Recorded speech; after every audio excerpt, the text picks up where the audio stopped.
a lot of people think that to make something, you need to be expert at something. But I think once you start something and you go through the entire process, that is how you actually become good at something and become an expert. A lot of artists don't believe in themselves enough. You know what I mean? So put yourself out there, take a risk, post your work, start a shop, sell your work. If you try, you will be able to get there. Don't hold yourself back because you lack confidence. Just do it. And I'm lucky that I've been able to build a business from what I love, you know, and I mean, that's saying a lot. So I'm very grateful for that.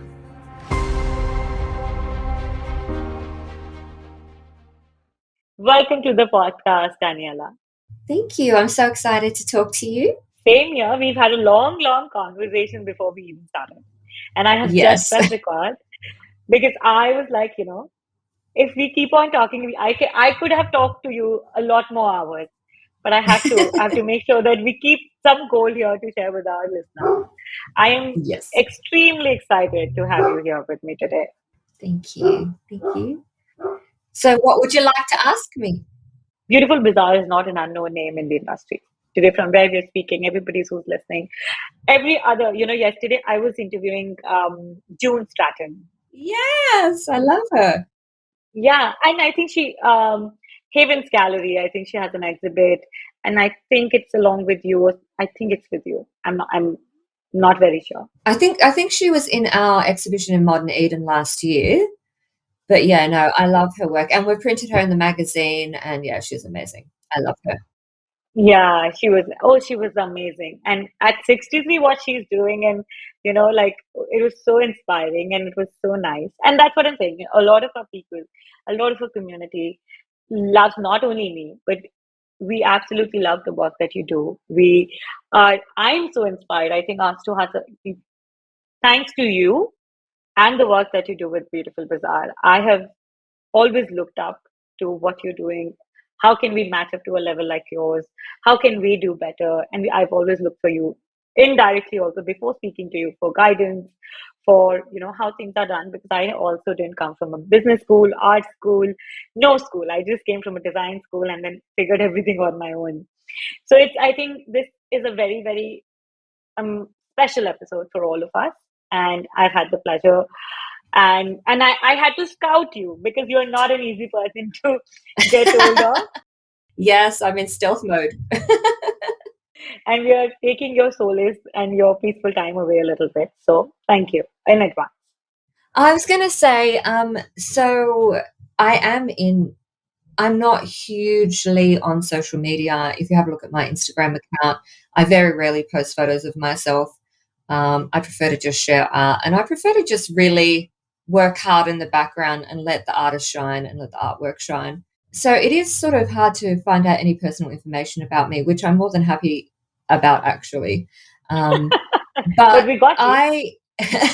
You got me now. And I am a little crazy, so I warn everyone. So obviously, other than publishing the magazine, I also collect art. So I'm a big collector. And I'm also a curator. So, there's never a dull moment. So there's a lot of different sides to the role that I have and also to the things that I enjoy doing. And I'm lucky that I've been able to build a business from what I love, and I mean, that's saying a lot. So I'm very grateful for that. Yeah, it is work, but it's also fun and you enjoy that. And, I think it also keeps you inspired. Yeah, absolutely. Yeah, after 10 years, I still do love it. I mean, sometimes sometimes I feel very tired, I won't lie. But I still wake up every morning and feel very grateful that I'm able to do this, that I'm able to walk from my bedroom into the kitchen, make a coffee, feed the dog, then walk into my office with my Ugg boots on, with a blanket wrapped around me, and just have a really quiet, chill day. Like I work alone. So other than me and my dog, which I do talk to him all day. I can understand that. One of the best conversations. He's my friend. Yeah, there's no back talk, which is excellent. I really love the peace and quiet. And I even rarely have meetings over the phone. So I don't talk to people very often. Are you operating on chat even now? Tell me something. Like, how does coordination? Like, don't you hold like these? Do you have like with Arts to Hearts, we do like morning meetings. So we all come on a call, have a plan. Okay, this is what we're doing. We do not do morning call. No, no, no, no, no. So, um, yeah, no, we don't need to. We definitely don't do Zoom meetings. There is no video. I'm like old school. You're very lucky that I'm on a video because normally I'm like no Oh my. video. Hey. I know. So we do have weekly meetings. So with the senior team, I have a weekly meeting on Monday, and that is just I just call them via Messenger, so no video, and it's a quick catch up to Wow. talk about. I know. So it's a quick call to catch up on what happened last week, what have we got on this week, what are the priorities, etc.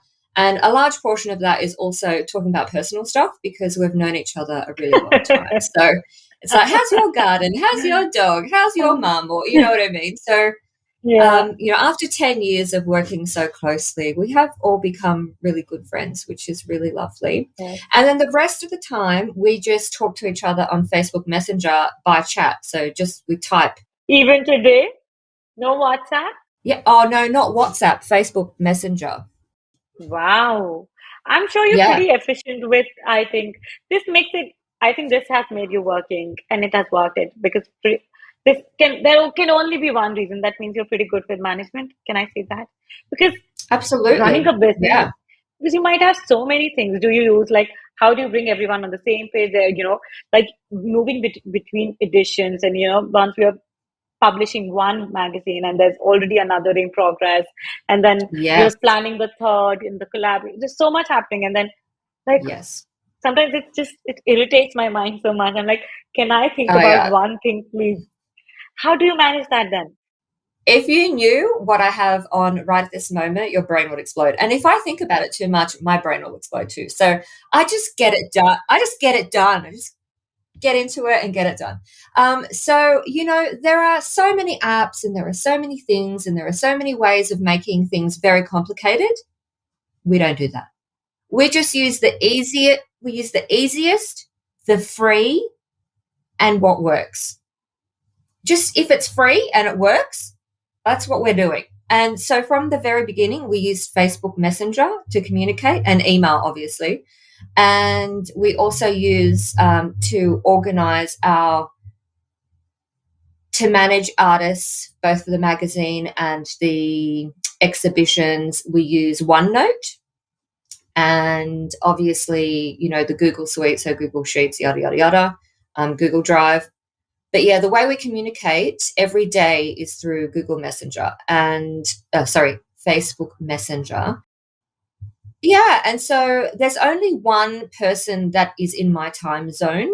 So when I'm at work, she's at work, and that's my PA. She's in the Philippines, and everyone else is in other time zones. So I'll send them messages, and then when they get up, they'll respond to all my messages, and then when I get up, and that's how we Oh have wow. conversations.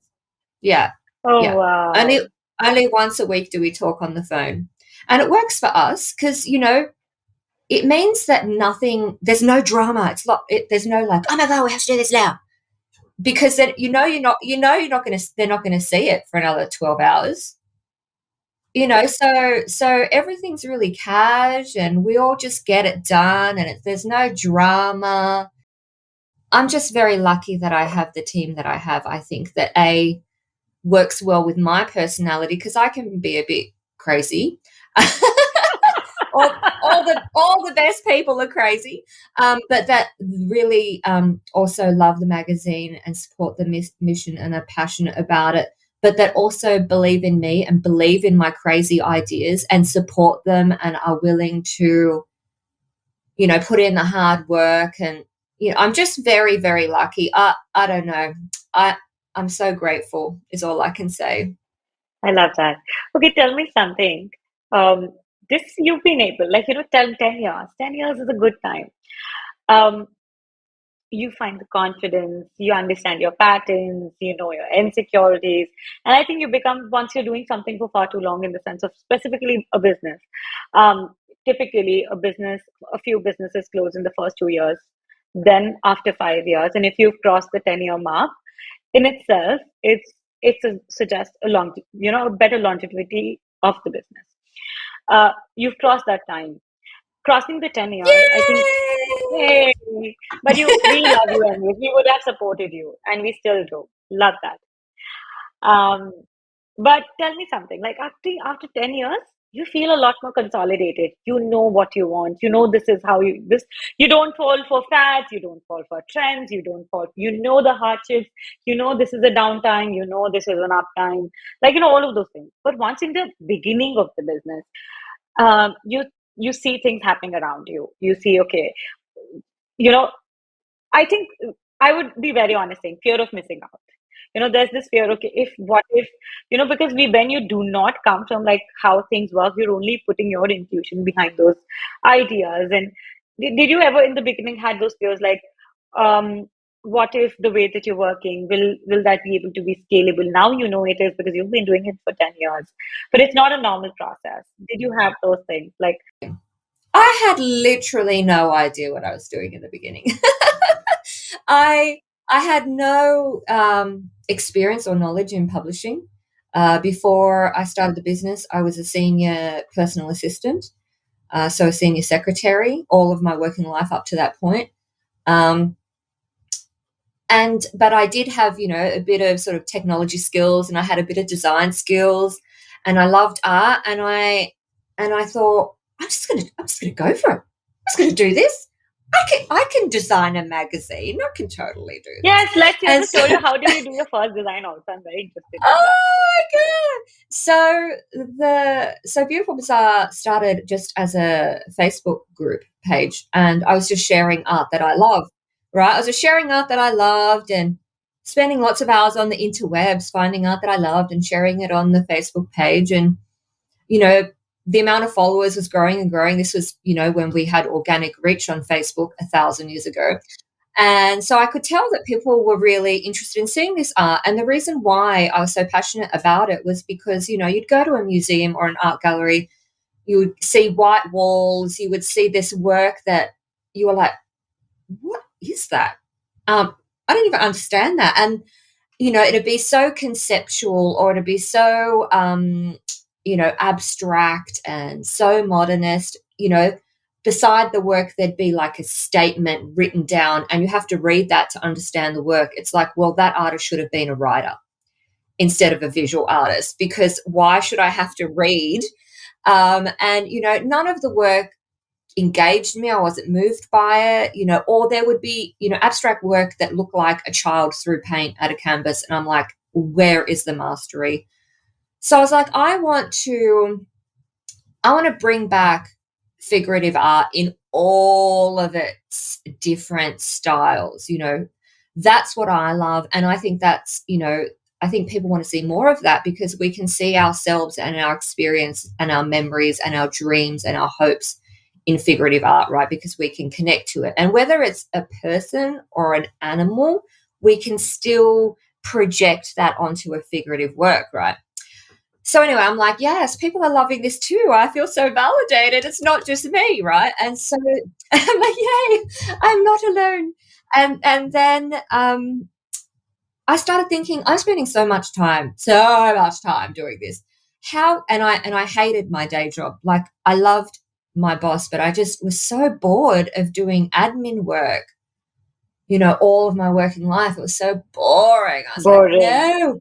Yeah, so boring. And I was like, how can I monetize this? What could I possibly do to make a business out of this thing that I love, right? And then really, at the time, it's like the universe aligned and things became possible at that moment. So all of a sudden, print on demand became a thing, like became a possibility. And I was like, if I can design a magazine. In the very beginning, I used Microsoft Publisher. Do you even Okay. remember that app? I don't even think it No. exists anymore. To design the magazine and upload the PDF, and this print on demand company will print 1 or 10 or 500 or 1,000 or whatever and send it direct to all my customers. I'm like, I'm like, I could start this business with zero upfront capital. I'm like, I'm doing it. I'm doing it. I'm just going to take a chance. I'm going to do it. So I just reached out to a few of my favorite artists whose work I shared on the Facebook group and said, I'm going to publish a magazine. I would like to include you in the, first, second issue, whatever. And they were like, yes. I'm like, yes. And the rest is history. And so the first issue was June in 2013, then September issue, then the December issue. And I just want to make this example so people that are younger than me get an understanding of what organic growth actually was back in the day, right, on Facebook. So I think we had about 40 or maybe 50,000 Facebook followers in on the first of December. Only 50,000 on the 1st of December. By the end of January, we had 270,000. In 2 months, we grew by 120,000 followers in 2 months. That's just one example of what Facebook used to be like before Meta ruined everything and put in the algorithm, when you could actually get organic reach. And then when that algorithm really kicked in and everyone's engagement went, that's when Instagram started, and we're like, yay, Instagram, it's amazing. Again, organic reach and engagement. It was amazing and we loved it. And it was so good. And then Meta bought it, and then We're waiting for another ship to sail now. I know, I am. If you know anything, let me know, because immediately I'm going. I would say the same. That's but one condition. It doesn't have to include being on the video itself. My condition is that I don't have to be on the video. Absolutely, I agree with you. Yeah. I hate the video. At that point, you must have had, did you ever design anything before that? Because for me, for let's say when I thought, okay, this is what we could do, and I had very similar questions. But I came from a solid background. Even today, design is one of the biggest strengths. And I hold and I have a huge career, and I have been the best in the game for a very long time. So I had that confidence. Everything else, I needed to figure it out. But I was like, this is one thing that I can do, and I can keep making something, because over the years I would make something and sell it and make it. So I knew, okay, this is one thing I could be. But for someone who's running, did you think about, okay, magazine, but how do I make a magazine? Yeah, I had no design experience other than like maybe designing some newsletters or PowerPoint presentations in my old job. You And did I have. thought, I did that. I was like, I'm like, if I can do that, I can design a magazine. Oh my God. And I learned about, like high res and CMYK and bleed. And I just learned, it was, and to this day, I'm still learning so many things. And I think maybe that's part of the appeal, like just the constant learning and the not knowing everything and the asking questions and having really amazing mentors. And, you know, yeah, I mean, at the end of the day, because I didn't know about publishing and because I hadn't come from, a professional management background, I have no qualifications in management, business management. So I had no rules. There were no rules. So I didn't have to play by any rules. I could make everything up as I went. And somehow it's worked. And I was so pleased, and to this day, if we have a brilliant idea and if we think it's going to be a success and we can resource it, then we do it, because there's no red tape, there's no hierarchy. I'm like, do you want to do this? And the team will be like, yes, we should do this. I'm like, let's do it. And then tomorrow it's done. You know what I mean? Like, it's so great to be able to be that flexible and be able to pivot, to accommodate change so easily. And I think that, because we're all, I don't know, I think maybe it's probably because we're making it up as we go, and because of the team that we have are willing. Yeah. In the beginning, also, like you said, we were speaking before that. And this is, I think, as a common denominator in a lot of people who start. When I started, one of my closest colleagues, which is Rabia, we built a team slowly and steadily. And like you said, we spend hours together, speak together, talk about her child, my dogs, our mom, my mom, and like all of those things. And I truly cherish that relationship because it's comforting. We share a lot of mission together. But also, like when she joined me, she wasn't like she really didn't have the skill set that she has today. And she also grew on the job. And a lot of people that join us today, they are not the best writers, the best editors, designers. And I'm like, if I can figure this out for myself, if you work hard enough, you understand what you're doing, and you're willing to take that leap, because I'm not getting paid yet, so whatever I can pay you. Uh, but we've grown, and like, did you have people in the beginning who may not be the best at what they're doing, but have become Absolutely. probably? None of us knew what we were doing. No one. Um, so that the senior team, so there are four people in my senior team. My husband, Richard, who's the co-founder, and he's the technical director. So he looks after all the IT stuff, but he also writes for the magazine and he's also one of the editors. Yeah. See, we all have a lot of hats as well.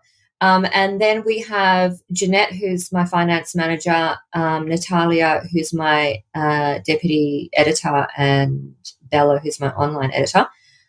None of us in all the, I mean, other than Richard, who works in IT, he's an IT manager, right? So he did have those skills. The rest of us, we didn't have any skills to do what we were doing, but we learned, we asked questions, we made stuff up as we went along. We weren't afraid to take a risk.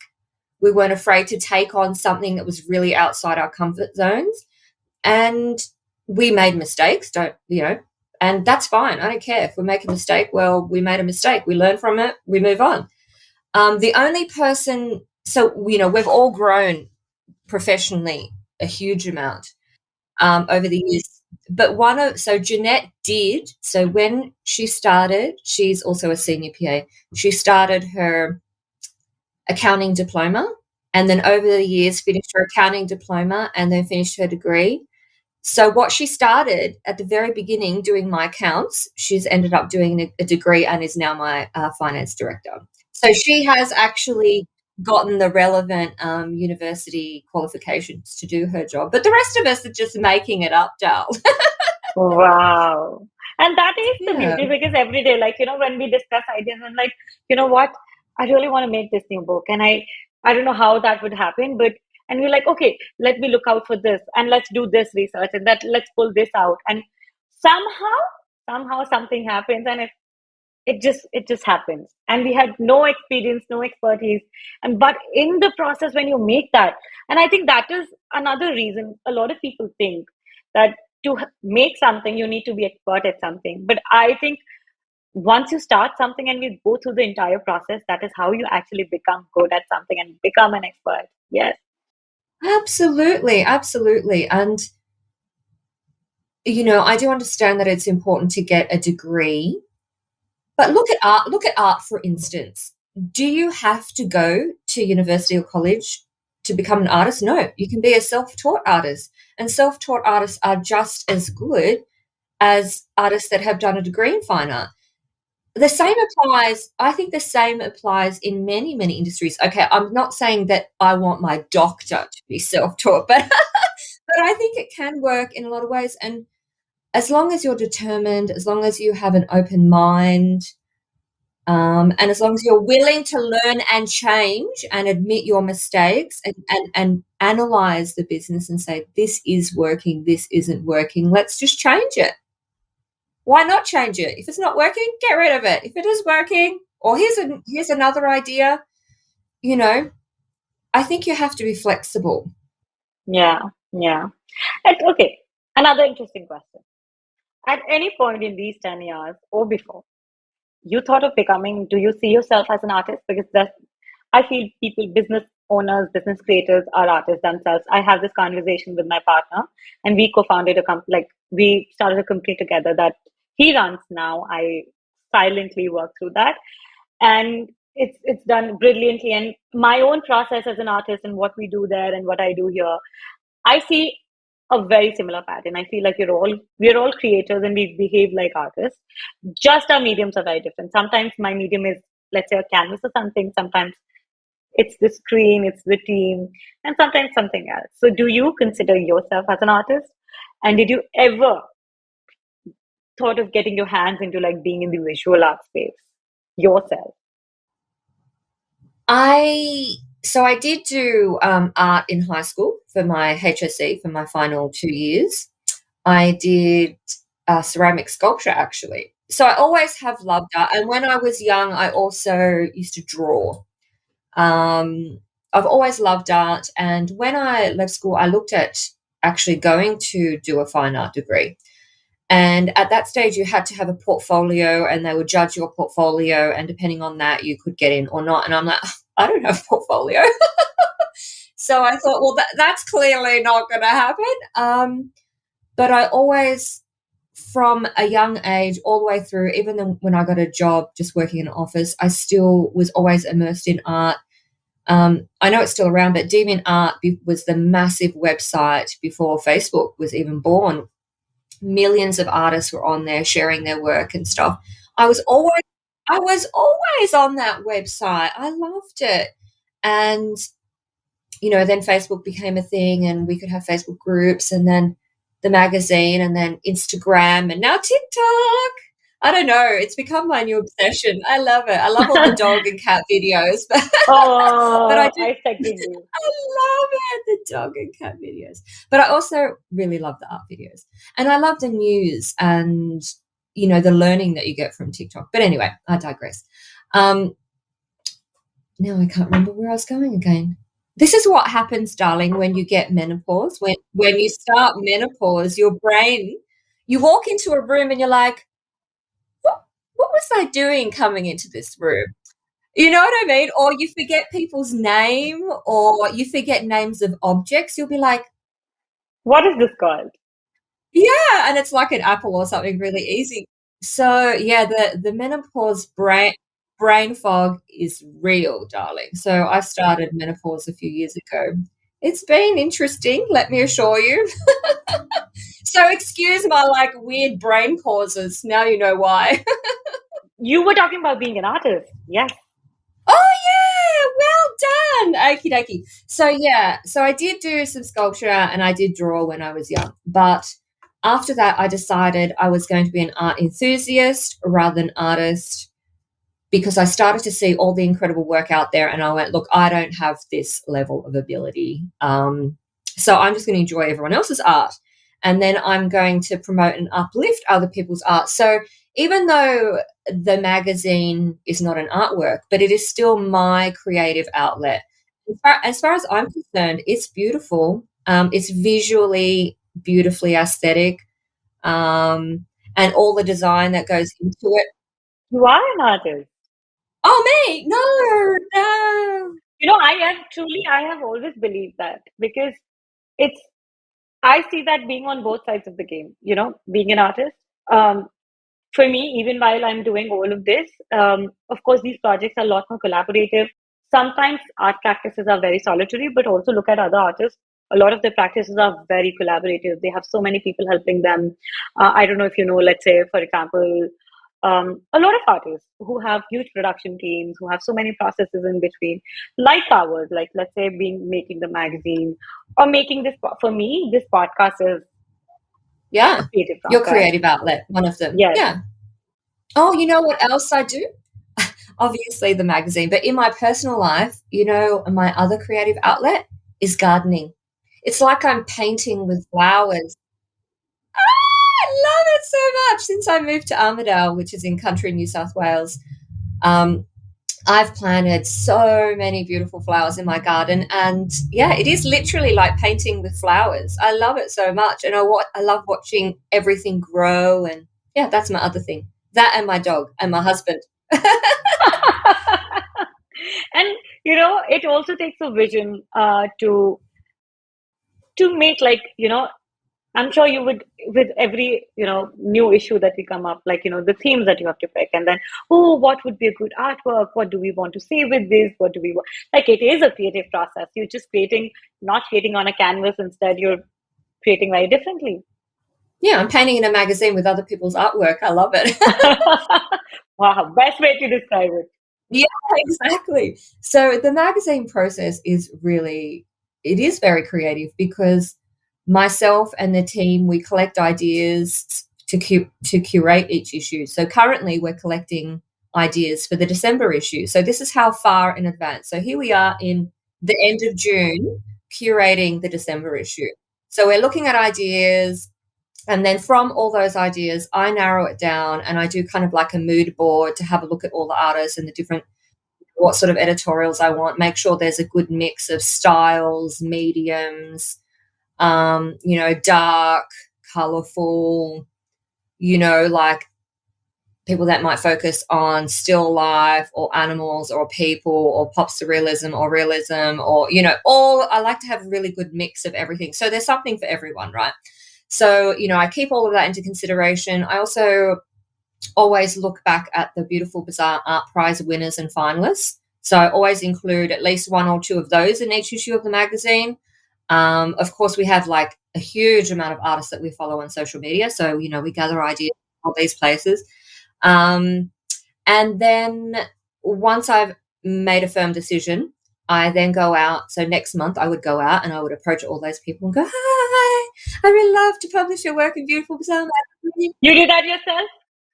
Yeah, I do. I do a lot myself. Yeah. How wonderful that would be to have it. I'm sure it's a lot of artists' dream to have Daniela or a Beautiful Bazaar be like, oh, I want, and wow, like, what a wonderful dream. Oh, thank you. Well, it's thrilling. It's thrilling for me because I wouldn't have it any other way. I don't want anyone else communicating with the artist. That's part of the fun of my job, right? So I get to communicate directly with all the artists, both for the magazine and the exhibitions, and the art prize and the Beautiful Bazaar Artist Directory, which is a new service that we've just launched a couple of months ago. So I communicate with everyone directly, and that's part of the joy that I get from this role. So yeah, we send out offers, they come back, go yes, and I go yes, and then, and then what I do is I go through each artist's entire portfolio of work. I choose all my favorites, put them in an album, and then my designer works from those images to create a beautiful design for each editorial. And then I have a look at it and I go, let's change this, swap that, until we are completely happy with each editorial. And then we send it to the artists and the writers get on board and all the magic happens. And yeah, there you go. So the September issue pre-orders open on the 1st of July, so in a few days. So that issue is now almost completely finished design. I am getting on board as you make that. Do it, buy a subscription, you will love it. I'm doing that, and I love how well priced, even though we would not be able to reach that point. But I really love how affordable you've been able to make that, so that more and more people can have access to the magazine. I think it's, as a business, I understand the value of that, and I'm sure like it must have not been an easy journey. Oh, absolutely not. And when we started, because we started doing print on demand, the magazine was very expensive because of that print model. But we still had buyers, we still had subscribers. I'm like, they're our hardcore fans, and I love them so much. I recently, and this is so weird, like, so occasionally we'll do giveaways, right? And this guy won this giveaway, and he's like, "Oh my god, I have been collecting Beautiful Bazaar magazine since issue 1." I'm like, "No way!" And he sent me a picture every single magazine, and I'm like, oh, this is amazing. And so how wonderful as well that he won the giveaway. Like, I was like, yay, you deserve it. But that would be such a great memory for you. It was. And so even when it, and I'm very grateful to have such long-term customers that are so sort of dedicated and engaged with a brand that they stay with us for such a long time and they want to keep buying the magazine. See, my brain's going to do it again. What was I saying? Oh, yeah, the price. So when we first started, it was print on demand. It was very, very expensive. I think it was like $35 US. And then when we grew and we were able to move to litho printing, so like bulk litho printing, we're able to reduce the cost of the magazine down to what it is today, which is $16.99. And it definitely makes it much more affordable. I mean, the quality of the magazine is a lot better than magazines that you pay less for. So I think it's worth it.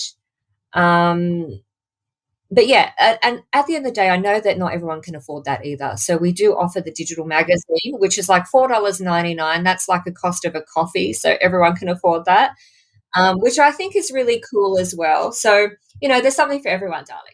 I love that. I love that. Okay, tell me, how does like a typical work day look like for you? What parts of the business are you working on? What do you like? We know, let's see, even on the front end, what's coming from Daniela, what's coming, like what's happening on the back end also. All right. So just to give you sort of a little kind of idea about what we have on right now, and this will give you a really good insight into the business. So this month, we finished the design of the September issue. Early next month, it goes into team proofing. So the whole team reviews the magazine. So each artist is sent their editorial, the final, they review it, they prove it, all good. Then the whole magazine goes into team proofing. Then it goes to a third-party proofreader that reviews it again. So it goes through about 5 levels of editing and proofreading. Then all of the ads are inserted in July. Then it goes to the printer. So it goes to the printer at the end of July. And then the printer sends me a physical print proof that I have a look. I'll just show you what they look like. Can you see? It's like a spiral bound It's sort a of thing. spiral Yeah. bound. Yeah, Yeah. yeah. So the printer in Canada sends me that, and then that way I'm able to check, the quality of the print, the color, all of that sort of stuff. Let me show you my samples. We are doing the studio visit book, and this is my sampling. So many rejected samplings I have in my hand. Yes, that's why I'm so grateful that I found a really brilliant printer, and the quality of the print and the color and everything's always perfect, but it's worth looking at it one more time in case there's something in all the levels of editing that was missed. So, and then the printer prints the magazine. They then ship it to our fulfillment company in America. And at the about later part of August, the fulfillment company then sends it out to our customers. So that's just one thing, right? So that's just the magazine, the September issue. But currently, we're also curating, as I said, the December issue. So next month, all those that'll be done. All those offers will go out. All those artists will be confirmed. I will choose all of my go through their portfolio, and then in August, I work with the designer to design each person's editorial. So that's just the magazine. Then we have the art prize. So the Beautiful Bazaar art prize closes next month. So it's a huge time because we're in the last period of when entries open. So we're ramping up all the marketing for that. We find that it must be an artist thing, darling. So literally 90% of entries all come in within the last 2 weeks. NDA, yes. Yes, I know that. Yeah. Yes, Yeah. I know that. So, there's a lot of work behind the scenes that goes into that as well. But it's also a really exciting time because I'm seeing all this artist work. So I review and look at every single entry that comes in. So that's really, really exciting, but then it's also a bit nervous. You're like, oh my God. So that's happening. I'm also curating or finalizing the curation of our exhibition at Copro Gallery in LA. That's going to be in May next year.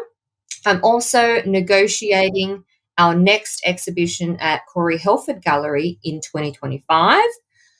Our next exhibition this year at Haven Gallery, we're ramping up engagement with all those artists. And from next month, I'll be re-engaging all those artists because they need to start their work. I like to see works in progress and videos and all that stuff. And I manage all of that through a Facebook group. So I invite them all to the Facebook group. And then so then we share like works in progress and videos. And I'm already so amped up and excited. it is really exciting. It is exciting. So, so the whole group of artists gets to see what everyone's working What's on. happening? We know what the completed work looks like. They get to see photos of the artwork hung in the gallery. They get to see the opening reception photos, video. Then they get to see as and when the artwork is sold.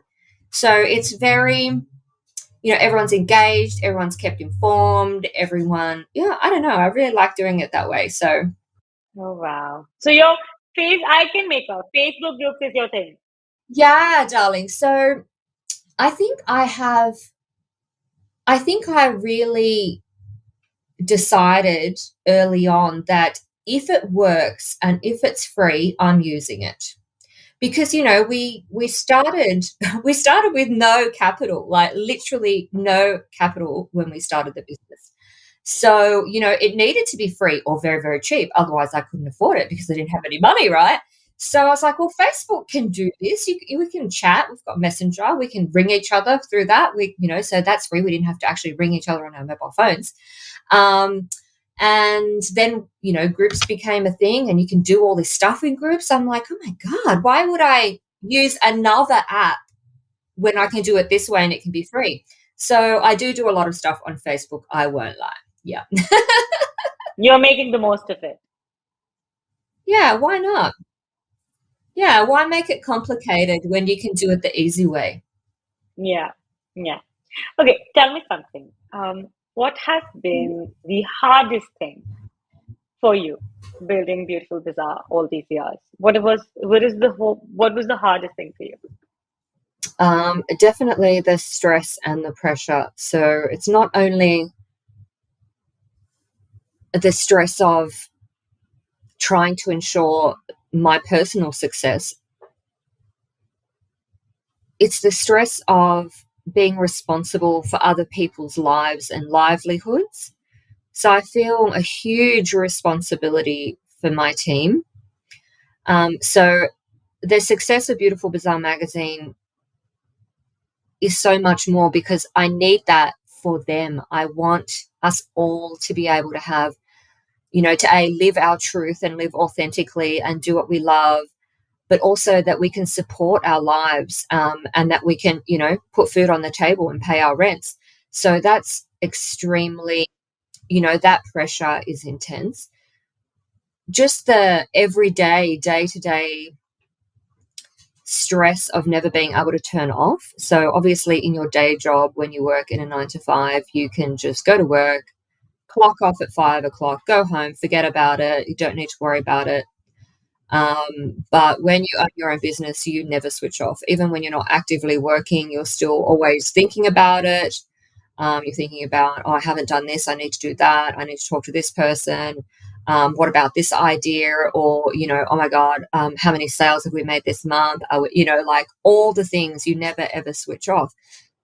Yeah. So, and then stuff that I don't really want to do in my official work day, like, looking through Instagram and finding cool art to post. I'll do that in the evenings. I'm scrolling through Instagram while I'm in bed going, oh, So is it you posting on Instagram? well, it's Natalia and Bella. They schedule posts on Instagram, but we all find and save posts that we like or save art that we like. Um, and we just have a folder in Instagram and we save all the stuff that we like in there, and then they draw from that folder to schedule posts. Obviously, we also share work from our advertisers, and we're sharing art prize entries, and we're sharing art from the artists who have joined our artist directory. So we have a lot going on, and that's literally why we post every 2 hours every day, forever and ever and ever. It's never ending. But is Instagram not penalizing you for that? Because it does that to us, and I'm like, why? Why Instagram? Why? We post every 2 hours at the exact same time, every single day, 7 days a week. Um, we've never been penalized for that, but we have been penalized for responding to too many messages, responding to too many comments. So, Instagram says they want you to engage, they want you to create a community, but if you do it too often, forget it, you get in trouble. And then you end up not being able to post, or you end up not being able, or it'll let you post, but it'll delete the text out of the post and all sorts of weird stuff. Honestly, Instagram drives me crazy. Drives me crazy. I'm in that club too. It used to be so good. Yes, organic reach used to be so good. Anyway, shame. Okay, one last question, and I will let you go. Okay, this is for everybody's. I'm sure everybody's been waiting for this question. What piece of advice would you have for anyone who's looking to start a business like, like we are doing? Anyone being in the creative world, art world, looking to create something, and for artists who are looking to work with, let's say, Beautiful Bazaar, other projects, like, both of them. What advices do you have for us? Let's take notes. Okie dokie. So maybe I'll do two separate ones. So advice Yes, for starting your own business and then advice for artists, even though artists are literally a art. small business as well now. Yes, Like you yes, can't just make art, you have to be an accountant, a fulfillment company, yes, a social media manager, all of that. absolutely. But anyway, actually, let's start with artists then first. So Okay. being an artist now is actually really hard. There are so many more opportunities. The internet and social media has created so many more opportunities for artists to get their work out and for their work to be seen and to connect with collectors and curators. That is amazing, right? So there's never been this level of opportunity for artists. However, on the flip side, artists are now expected to be everything, do everything, have all of this expertise that isn't artistic expertise. They have to do all of their own accounting. They have to do their own tax.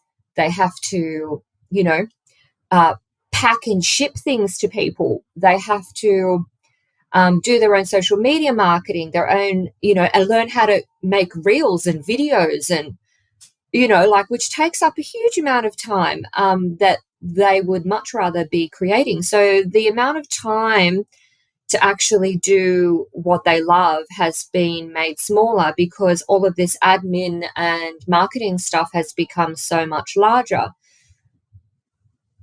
It's really a lot. It's a lot. So for artists, regarding how can they connect with Beautiful Bazaar, I think the most important way that they can connect with us is through the Beautiful Bazaar Art Prize. So that's an annual art prize. It's international. It's for all mediums. So photography, digital art, sculpture, painting, drawing, yada yada. So if you're a visual artist, it's for you. And as I said, I look through every single entry. I draw from that pool to curate the magazine. So that is the best way for artists to get their work in front of me. I also draw from this pool for our exhibitions. So not only through the promotion of the art prize, because they get to participate in our exhibition at the end of the year at Haven Gallery, New York. So they get to connect with a community of artists. I already explained how I like to manage exhibitions. So everyone's talking to everyone. Plus, if they come to the opening, they get to connect with the gallery and the directors and collectors, and it's amazing. So they get all of that exposure through the art prize. Plus, they get in front of me. That is the best way to connect with Beautiful Bazaar. There is also another way, and as I said, we just recently launched a new service. So the Beautiful Bazaar Artist Directory is a really great tool for artists that want to increase their visibility and connect. As you said, it may have been before we actually started recording, that being an artist is really lonely. It can be really lonely, and depending on where you live, it might be really hard to create a community of artists. There might not be. So the artist directory is a way where, we have a private Facebook group.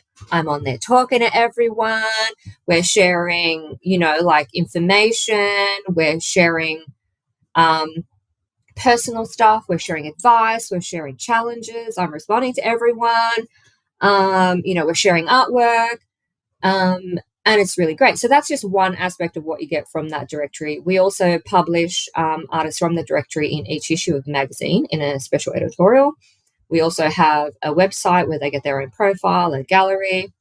They get shared on our social media, in our email newsletter, yada yada. So that's another way that artists can directly connect with Beautiful Bazaar and me. You can also hashtag Beautiful Bazaar on Instagram, and every Sunday we choose like a whole bunch and we share them on our socials. So that's also very cool. We also publish 8 of those artists that hashtag Beautiful Bazaar on Instagram in the magazine, each issue. So, of course, artists can also choose to pay for advertising. That's another thing. Of course, that isn't, a significant investment, monetary investment, but it is also an option. I think there are a lot of magazines out there. Oh, so there is one thing I wanted to add. Every artist that has a full editorial in our magazine does not pay anything to be published in the magazine.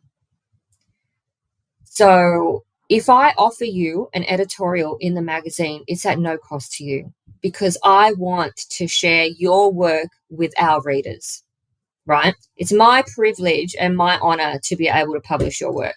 There is no cost to the artist, right? And I think that's what's enabled. Oh, the other thing is you cannot buy the cover of my magazine.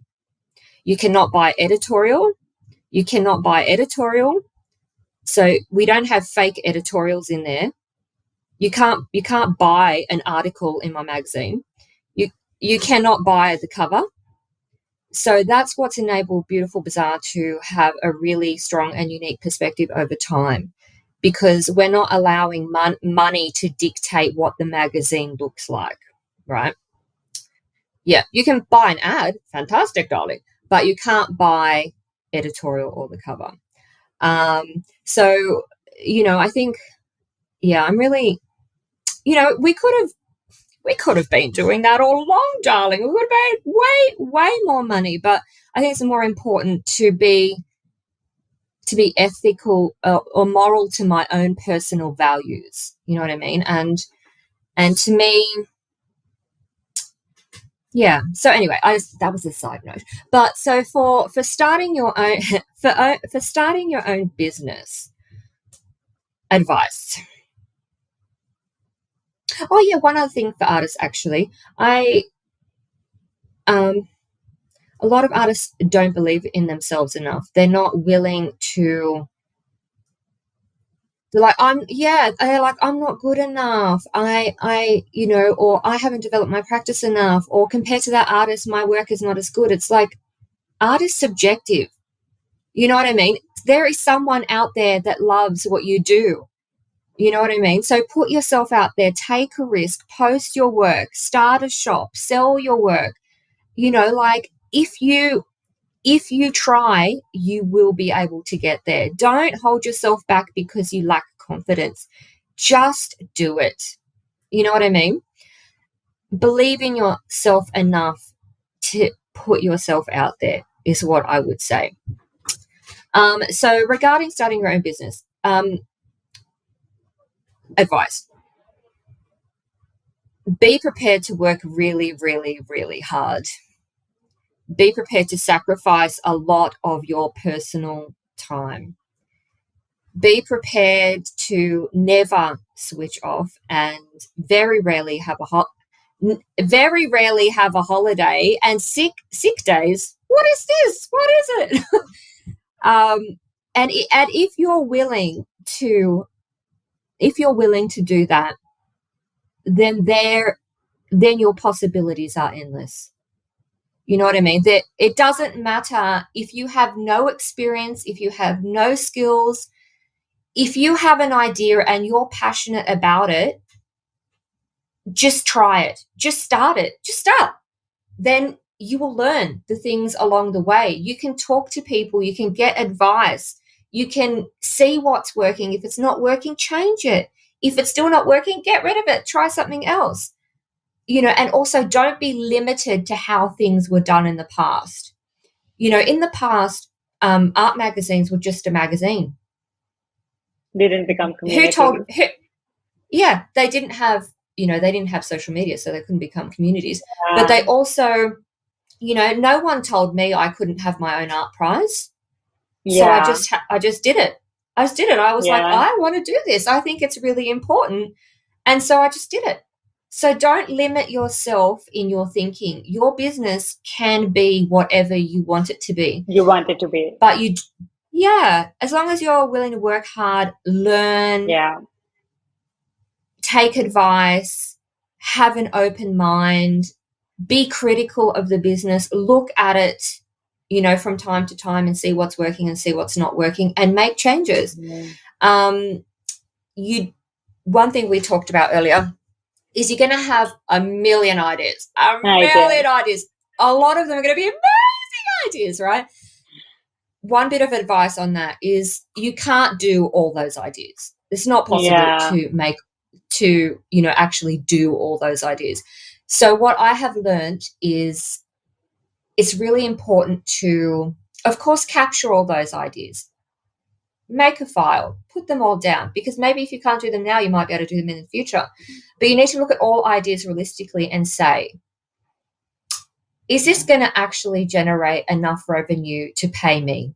Because you can't work Yeah. for free forever, right? Forever. So is Yeah. it going to generate enough revenue, and can I resource it? As in, do I have enough time in my already 80 hours a week that I work to do another thing? And if not, can I get someone else? So you have to be very realistic about, can I actually resource this? Has anyone in the team got capacity to take on another thing? If not, can I outsource this? Can I afford to get another person, etc.? You know what I mean? You have to be very realistic. And that's how, if you are more critical and analytical of your ideas, you'll be able to find things that can work. But not everything can work, because you don't want to be scattered. You don't want to be like doing this and doing that and doing a million things and then never fully committing to any one of them, because all of your ideas are going to take time from inception or launch until they are a really great revenue earner. It's going to take time, so you've got to stick with it. Oh God, I don't have words. Thank you so much for your time. I know I truly is a privilege for me to take this time, and I know it's not every often that you're doing this. It just doesn't feel as I've spoken to you for the first time, and I truly, truly admire the work you do, but also from this point, I truly admire you as a person, and it truly is a privilege for me and for everyone who saw this episode. Thank you so much, Danijela. Thank you so much. And thank you for all the wonderful work you do. This is from me and all of us, all artists, everyone. You have done such an incredible job in these past few years, and we are only rooting stronger and stronger for you. Thank you so much. Bye bye.